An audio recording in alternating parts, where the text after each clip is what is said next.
তোমার অনেক কিছু করার ইচ্ছা, জীবনে অনেক বড় হওয়ার ইচ্ছা, অনেক সাফল্য পাওয়ার ইচ্ছা, কিন্তু সেরকম সুযোগ, সেরকম সুবিধা, সেরকম পরিবেশ না হওয়ার জন্য তুমি তোমার লক্ষ্যে পৌঁছাতে পারছো না। তাই বলে কি হতাশ হবে? একটুও না, একটু মন খারাপও করতে হবে না। তুমি তোমার যোগ্যতা অনুযায়ী নাও পেতে পারো, কিন্তু কিছু তো করতে পারো। কোনো কাজই ছোট নয়।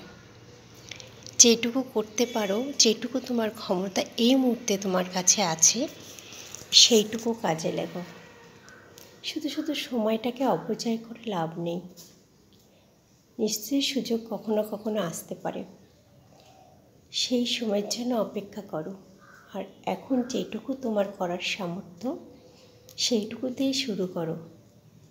একদিন নিশ্চয়ই বড় হবে। ঠিক আছে?